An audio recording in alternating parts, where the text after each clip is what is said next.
الحمد لله نحمده ونستعينه ونستغفره ونؤمن به ونتوكل عليه ونعوذ بالله من شرور أنفسنا ومن سيئات أعمالنا من يهده الله فلا مضل له ومن يضلل فلا هادي له وأشهد أن لا إله إلا الله وأشهد أن محمدا عبده ورسوله أما بعد فإن خير الحديث كتاب الله وخير الهدي هدي محمد صلى الله عليه وسلم وشر الأمور محدثاتها وكل محدثة بدعة وكل بدعة ضلالة وكل ضلالة في النار. أعوذ بالله من الشيطان الرجيم. بسم الله الرحمن الرحيم. لن ينال الله لحومها ولا دماؤها ولكن يناله التقوى منكم. ہر قسم کی تعریف اور بڑائی رب العالمین کے لیے ہے جو ہم سب کا خالق ہے، مالک ہے، رازق ہے، پروردگار ہے، پالنہار ہے، روزی رساں ہے، مشکل کشا ہے. اسی کے ہاتھ میں ہماری جانیں ہیں، وہی بیماری دیتا ہے، وہی شفا یابی عطا فرماتا ہے، وہی مشکلوں کو آسان کرنے والا ہے، وہی ہماری بگڑی بنانے والا، قسمت بنانے والا، روزگار اور روزی عطا فرمانے والا، ہماری ضرورتوں کو پورا فرمانے والا اور ہماری نگرانی کرنے والا، نگہبانی کرنے والا، اپنی مدد سے نوازنے والا اور اپنے رحم و کرم سے ہم سب کو مختلف قسم کی عنایات اور مختلف قسم کے فضل و احسان سے نوازنے والا ہے. درود و سلام کا نزول ہو اللہ رب العالمین کی طرف سے بھیجے گئے تمام انبیاء اور رسولوں پر، خاص طور سے محمد صلی اللہ علیہ وسلم پر. ابھی میں نے قرآن کریم کی ایک آیت تلاوت کی ہے. اللہ رب العالمین قرآن کی اس آیت میں بیان فرماتا ہے لن ینال اللہ لحومها ولا دماؤها ولکن ینالہ التقوی منکم، کہ اللہ رب العالمین کے پاس تمہاری قربانی کا نہ گوشت پہنچتا ہے نہ ہی خون پہنچتا ہے، بلکہ تمہارے دلوں کا تقوی اللہ رب العالمین کے یہاں پہنچتا ہے. ابھی جس عشرے سے ہم گزر رہے ہیں، جن ایام سے گزر رہے ہیں، یہ ماہ ذوالحجہ ہے اور ذوالحجہ کے مہینے کا یہ پہلا عشرہ ہے جو بڑی فضیلت اور اہمیت کا حامل ہے. پچھلے خطبہ جمعہ میں نے اس عشرے کی فضیلت اور اس عشرے میں جو مستحب اعمال ہمیں انجام دینے چاہیے ان کی طرف میں نے رہنمائی کی تھی. آج اس عشرے کے مستحب اور مسنون اعمال میں سے ایک عظیم عمل قربانی، اس کے احکام اور مسائل آپ کے سامنے بیان کروں گا. قربانی جو ابراہیم علیہ السلام کی سنت ہے اور اللہ رب العالمین نے ابراہیم علیہ السلام کی اس سنت کو اتنا پسند کیا، اللہ کی نظر میں یہ عمل اتنا پیارا اور محبوب لگا کہ اللہ تعالیٰ نے اس عمل کو، ابراہیم علیہ السلام کے اس عمل کو، اس کام کو آنے والے لوگوں میں جاری اور ساری کر دیا. قربانی علماء کرام، ائمہ اعظام، ان کے اقوال کی روشنی میں سنت مؤکدہ ہے، یعنی یہ واجب نہیں ہے. چار جو مشہور ائمہ ہیں، امام ابو حنیفہ، امام شافعی، امام مالک اور امام احمد بن حنبل، ان چار ائمہ میں سے امام ابو حنیفہ رحمۃ اللہ علیہ کو چھوڑ کر تین ائمہ نے قربانی کو سنت مؤکدہ کہا، اور پھر جمہور علماء جتنے ہیں، اکثر و بیشتر علماء اسی جانب گئے ہیں کہ قربانی یہ سنت مؤکدہ ہے، مسنون عمل، واجب نہیں. اور صحیح بات بھی یہی ہے کہ قربانی واجب نہیں ہے، سنت مؤکدہ.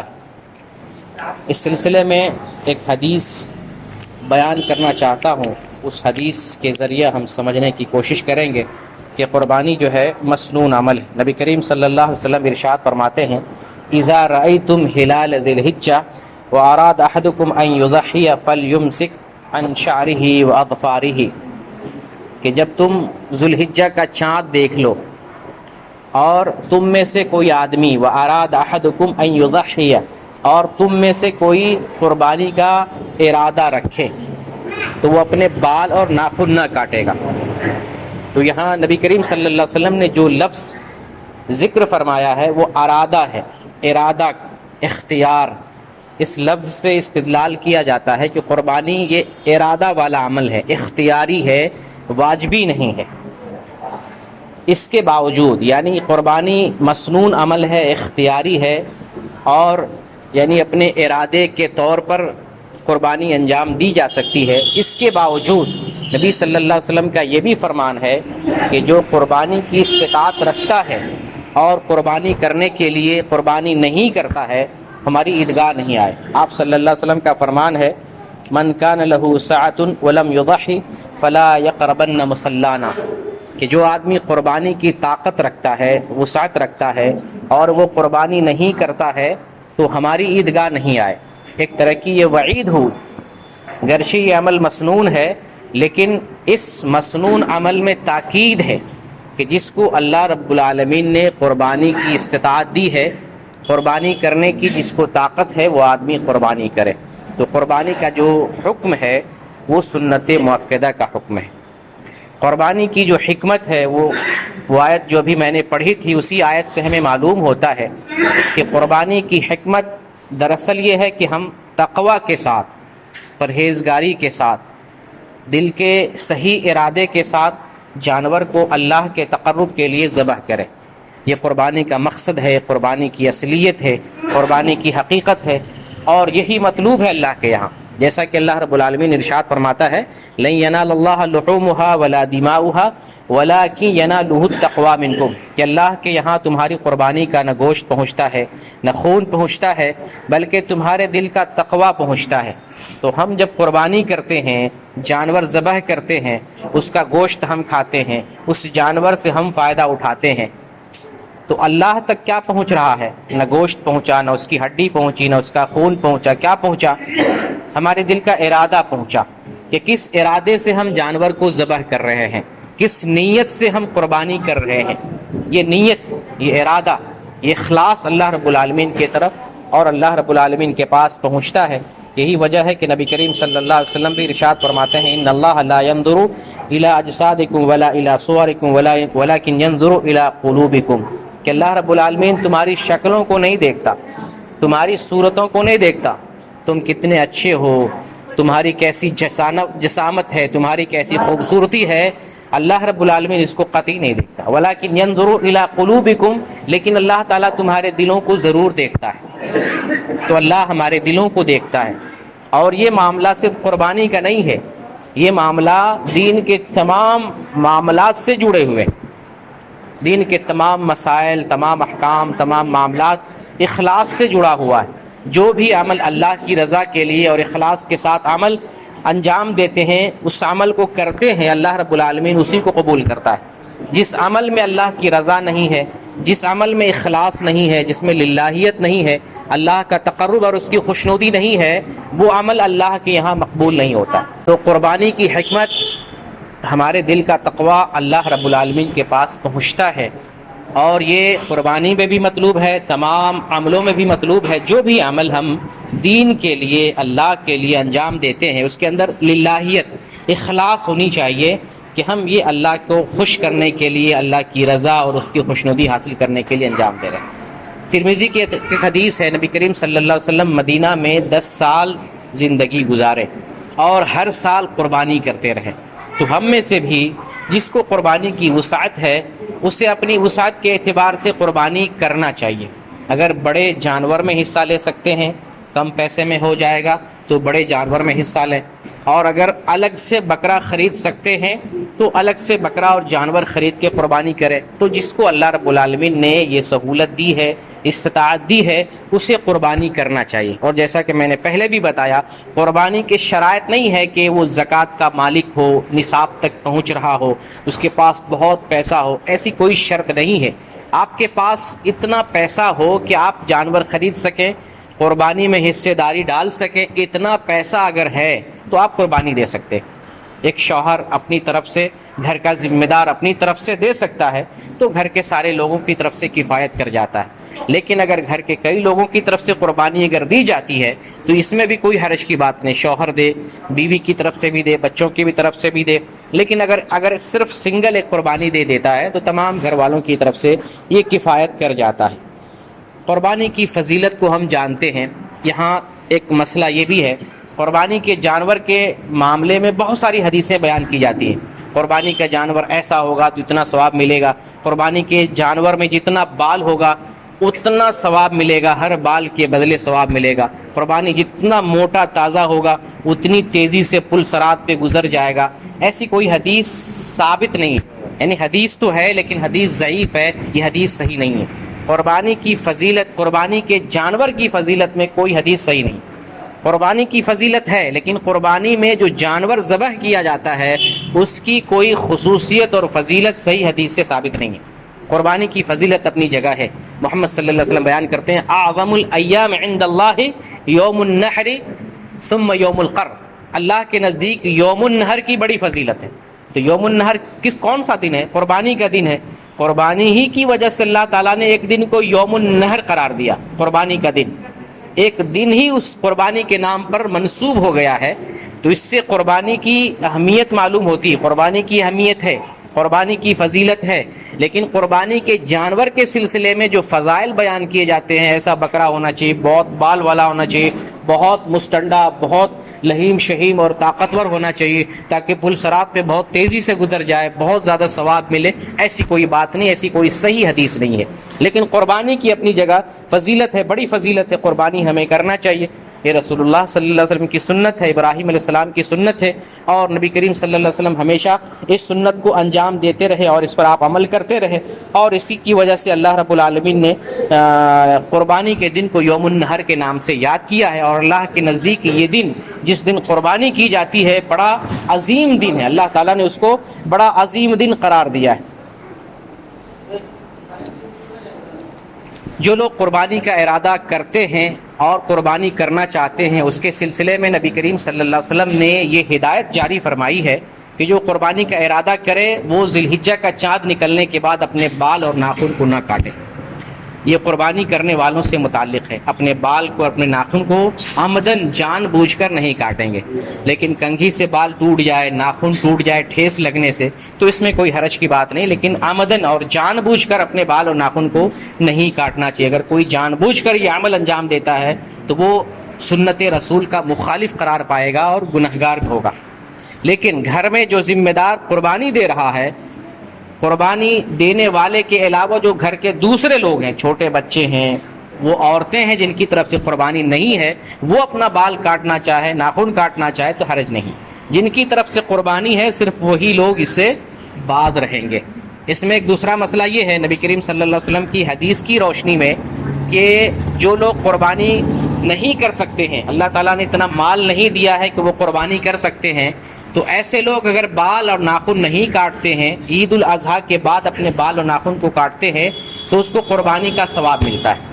تو اگر وہ لوگ بھی پرہیز کرتے ہیں، جیسے کہ ذی الحجہ کا چاند نکل گیا ہے، اگر وہ عید الاضحیٰ تک پرہیز کرتے ہیں، اپنے بال اور ناخن کو نہیں کاٹتے ہیں اور یہ ارادہ رکھتے ہیں کہ اللہ ہمیں ثواب دے اس عمل کی بنیاد پر، نیت سے اصل ہوتا ہے، یہ نیت کر لیتے ہیں تو الحمدللہ اللہ رب العالمین اس کو قربانی کا ثواب دے گا.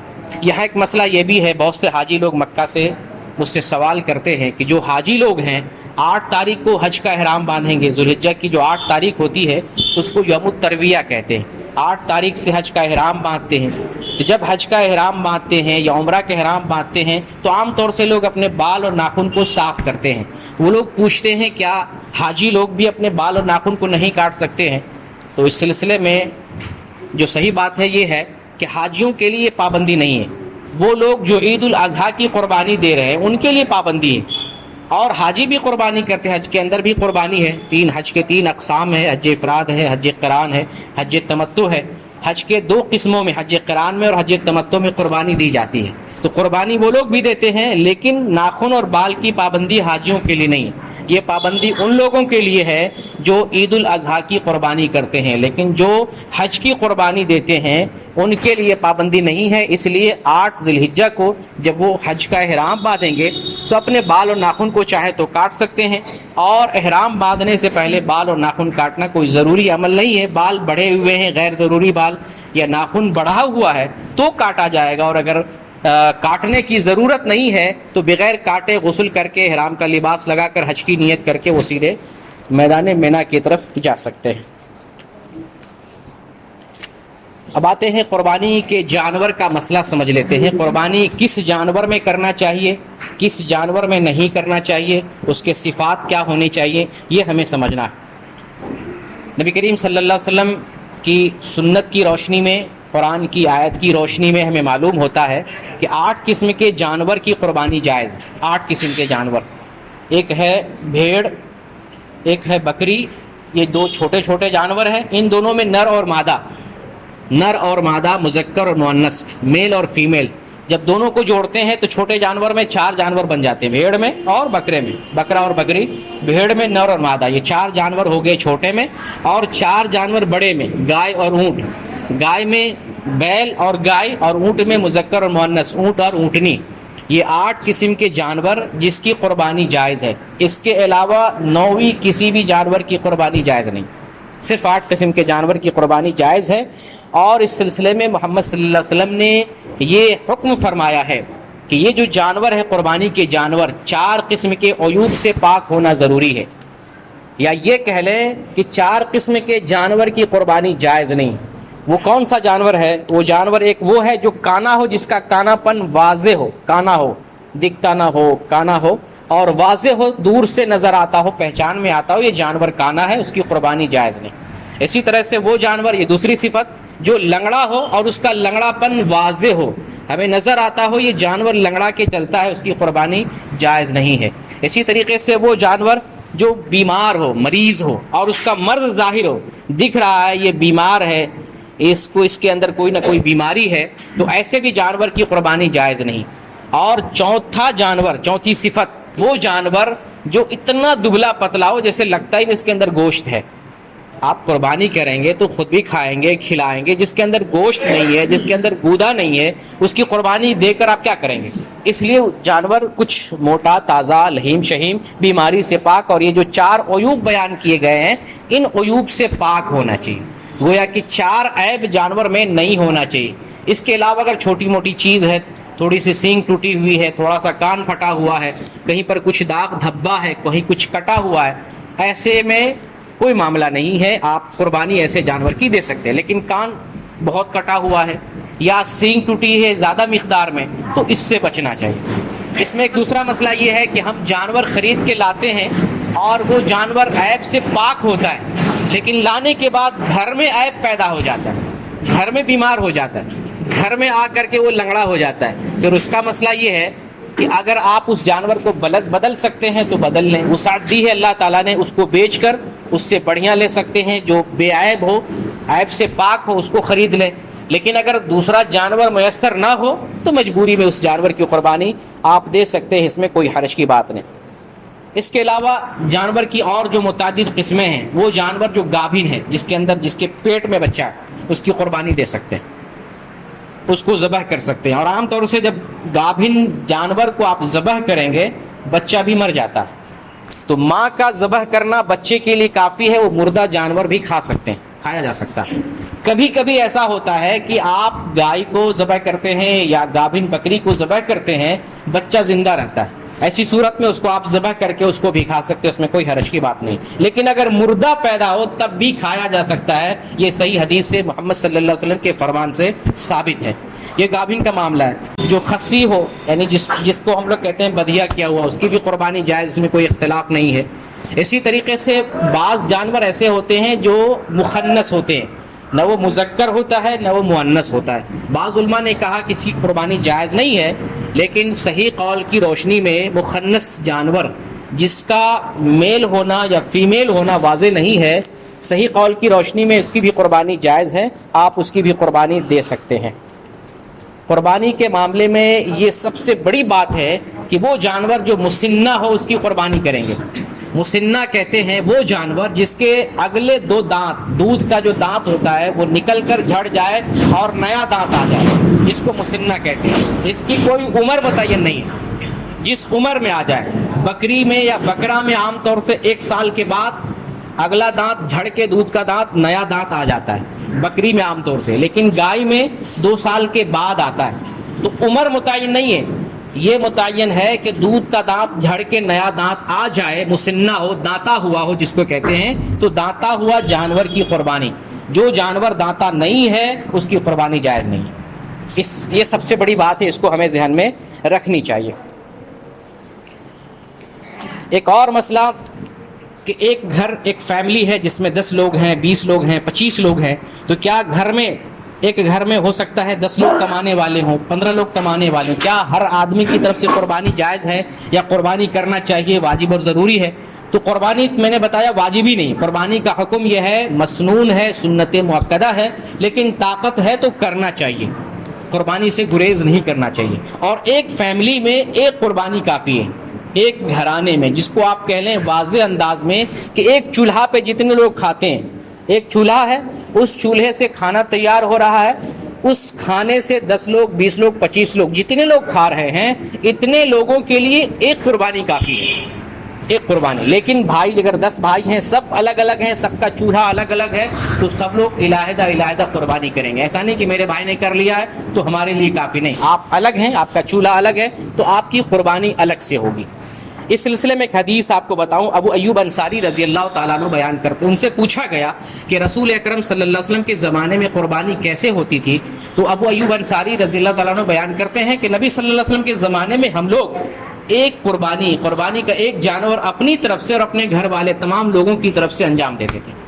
تو اگر آپ ایک بکرا خرید کے لاتے ہیں، اس میں نیت کرتے ہیں اللہم ھذا منی ومن اہل بیتی، میری طرف سے میرے تمام گھر والوں کی طرف سے یہ کفایت کر جائے گا، ایک بکرا اور ایک بکری، ایک ہی کافی ہے۔ لیکن اگر اللہ تعالیٰ نے وسعت دی ہے، ایک سے زیادہ بھی دیتے ہیں تو کوئی حرج کی بات نہیں ہے۔ لیکن قربانی میں یہ اصل ہے کہ شہرت، دکھاوا، ناموری یہ نہیں ہونی چاہیے، کیونکہ اللہ رب العالمین کے پاس جانور کی شکل یا آپ کا جو ہے جو مال خرچ کرنا یا جانور کا گوشت وہ نہیں پہنچتا ہے، بلکہ جس نیت اور ارادے سے آپ قربانی کر رہے ہیں وہ ارادہ اور وہ نیت اللہ رب العالمین کے پاس پہنچتی ہے۔ یہاں پر ایک مسئلہ اور سمجھ لیں، بڑے جانور میں جو بڑا جانور گائے ہے اور اونٹ ہے، تو اس میں 7 لوگ شریک ہو سکتے ہیں۔ اگر ایک آدمی چاہے ہم اپنے گھر کی طرف سے پوری گائے دیں، پورا اونٹ دیں، پورا بیل دیں تو کوئی حرج کی بات نہیں، لیکن کم از کم 7 افراد شامل ہو سکتے، اس سے زیادہ نہیں۔ 7 سے کم شامل ہو رہے ہیں، جیسے گائے میں 4 آدمی کر رہے ہیں، 4 حصہ ہے، 2 حصہ ہے، 3 حصہ ہے، کوئی حرج کی بات نہیں ہے، لیکن 7 سے زیادہ نہیں ہونا چاہیے۔ یہاں پر ایک مسئلہ یہ بھی جان لینا ہے کہ بہت سے لوگ قربانی کے بڑے جانور میں عقیقہ بھی شامل کرتے ہیں، یہ سنت سے ثابت نہیں۔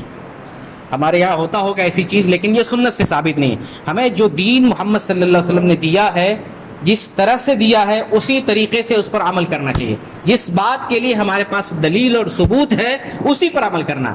مولوی کیا کہتے ہیں، امام صاحب کیا کہتے ہیں، ہماری کتاب میں کیا لکھا ہے، یہ دین میں دلیل نہیں ہے۔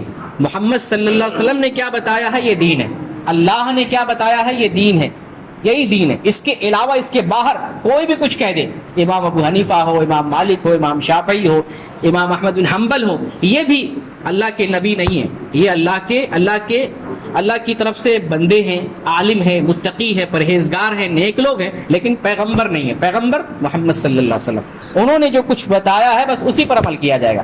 محمد صلی اللہ علیہ وسلم نے عقیقہ میں بتایا کہ خون بہاؤ، بچے کی طرف سے خون بہاؤ، تکلیف کو دور کرو، تو بچے کی طرف سے مستقل طور پر جانور ذبح کرنا پڑے گا۔ لڑکا ہے تو 2 جانور، لڑکی ہے تو 1 جانور، مستقل خون بہانا ہے، آپ کو شامل نہیں ہونا ہے۔ قربانی کا ایک بڑا جانور لے لیں، اس میں عقیقہ بھی شامل کرے، نہیں، اس طرح سے صحابہ کے زمانے میں کبھی عمل نہیں ہوا، اور نہ ہی حدیث کی کسی کتاب میں ایسی کوئی حدیث ہے جس کے اندر یہ ثبوت ملتا ہو کہ صحابہ نے یا نبی صلی اللہ علیہ وسلم نے حکم دیا ہو کہ قربانی ہی میں عقیقہ بھی شامل کرو۔ نہیں، عقیقہ کا جانور علیحدہ اور مستقل ہوگا، اور عقیقہ بڑے جانور میں بھی نہیں ہوگا، چھوٹے جانور میں ہوگا۔ بڑے جانور میں عقیقہ ثابت ہی نہیں، کوئی بھی صحیح حدیث نہیں ہے۔ اب آپ کے سامنے جو ہے بھینس کا مسئلہ ذکر کرتے ہیں، بھینس کی قربانی۔ یہ علماء کے نزدیک مختلف بھی ہے، بھینس کی قربانی کرنا چاہیے یا نہیں کرنا چاہیے۔ میں نے بتایا آپ کو 8 قسم کے جانور کی قربانی حدیث سے اور قرآن سے ثابت ہے، 8 قسم کی قربانی۔ اب بھینس کدھر ہے؟ علماء نے یہ بتایا کہ بھینس جو ہے گائے کی قسم ہے۔ جب زکوٰۃ نکالتے ہیں تو علماء نے کہا کہ بھینس جو ہے گائے کی قسم ہے، نعم من البقر، گائے کی قسم ہے، تو اس لیے جب بھینس کی زکوٰۃ دی جاتی ہے تو گائے کے حساب سے دی جاتی ہے۔ لیکن چونکہ قربانی کے معاملے میں بھینس جو ہے 8 قسم کے جانور میں سے واضح طور پر ثبوت نہیں ہے کہ کس میں سے اس میں کسی میں شامل ہے یا نہیں ہے، واضح طور پر کوئی ثبوت اور دلیل نہیں ہے، اس لیے علماء 2 قسم میں ڈیوائیڈ ہو گئے، بعض کہتے ہیں بھینس کی قربانی جائز ہے اور بعض کہتے ہیں نہیں جائز ہے۔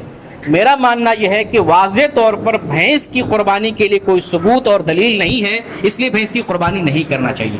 لیکن چونکہ بعض علماء نے بھینس کو گائے کی قسم میں سے مانا ہے، اور بعض جگہ بہت سے علماء نے جائز بھی کہا ہے، اور بعض ملکوں میں بھینس کی قربانی دینا ان کی مجبوری ہے، جیسے نیپال میں گائے کی قربانی نہیں دے سکتے ہیں، بکرا خریدنا ہر کسی کے بس کی بات نہیں ہے، تو جنرلی بھینس کی قربانی وہاں کی جاتی ہے۔ تو اگر مجبوری ہے تو بھینس کی قربانی دے سکتے ہیں، لیکن مجبوری نہیں ہے جیسا کہ ہمارے یہاں بہار میں، تو بھینس کی قربانی نہیں کرنا چاہیے۔ جو 8 قسم کے جانور ہیں انہی جانور میں سے کسی کی قربانی کرنا چاہیے۔ بھینس کے علاوہ جو گائے کی قربانی کا مسئلہ ہے، ہندوستان میں متنازع ہے یہ معاملہ۔ شرعی اعتبار سے گائے کی قربانی تو درست ہے، لیکن قانونی اعتبار سے ہندوستانی پیمانے پر یہ ایک ممنوع قرار دی گئی ہے کہ گائے کو جو ہے ذبح نہیں کیا جا سکتا ہے۔ اس لیے مسلمان اگر حکمت برتتے ہیں، گائے سے بچتے ہیں تو بہتر ہے، جس میں کوئی معاملہ نہیں ہے، جس میں ہمارے لیے کوئی جان کا خطرہ نہیں، کیونکہ گائے کے نام پر کتنے سارے مسلمان قتل کیے گئے، ذبح کیے گئے۔ اگر بچ سکتے ہیں، کوئی دقت ہے تو بچیں، اس سے پرہیز کریں، اور اگر کوئی دقت نہیں ہے تو اس کی قربانی تو جائز ہے، شرعی طور پہ کوئی مسئلہ نہیں۔ قانونی اعتبار سے جہاں دقت ہے، جس اسٹیٹ میں، جس محلے میں، جس جگہ پر، ان کو بچنا چاہیے، اس کے بجائے آپ بکرے کی قربانی کر لیں یا اور دوسرے جانور کی قربانی کر لیں۔ جہاں پر دقت ہے ان کے لیے، جن کو دقت نہیں ہے تو قربانی گائے کی جائز ہے، اور آپ گائے کی قربانی کر سکتے ہیں۔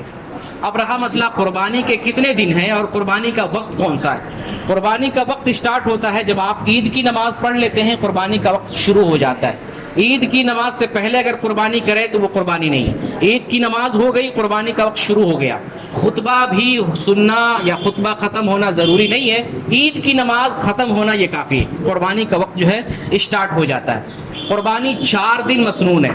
ایک دن تو آپ کو میں نے بتایا صحیح حدیث ثابت ہے، اعظم الایام عند اللہ یوم النحر ثم یوم القر، اللہ کے نزدیک یوم النحر سب سے عظیم ہے، پھر اس کے بعد 11 تاریخ عظیم ہے۔ یہ تو میں نے 10 تاریخ کی دلیل بتا دی۔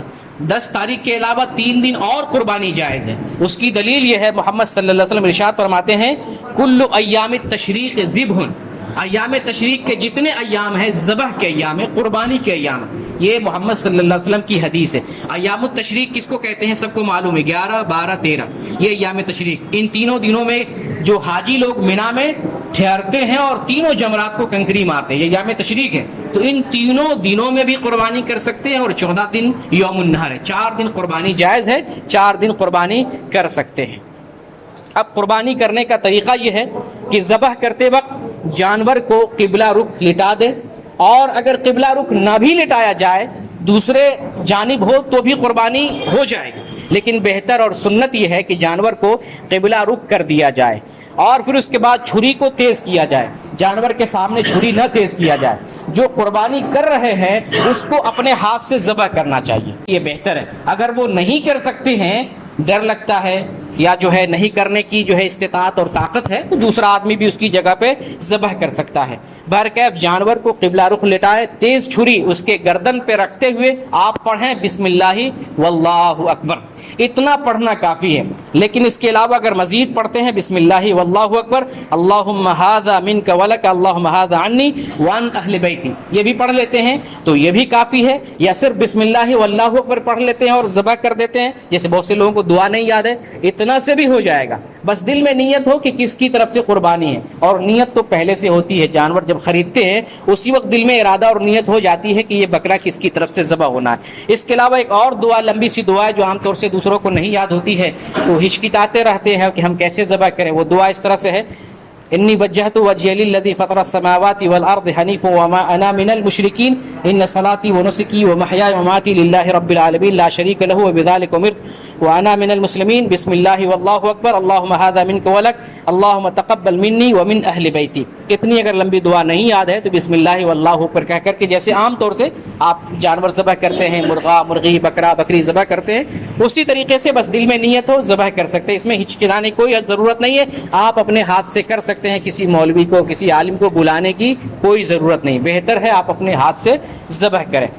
قربانی کا جب جانور ذبح کر لیتے ہیں تو اس کو 3 حصہ تقسیم کرنا کوئی ضروری نہیں ہے. اصل یہ ہے آپ بھی کھائیں، رشتہ داروں کو بھی دیں، غریبوں فقراء اور مساکین کو بھی دیں.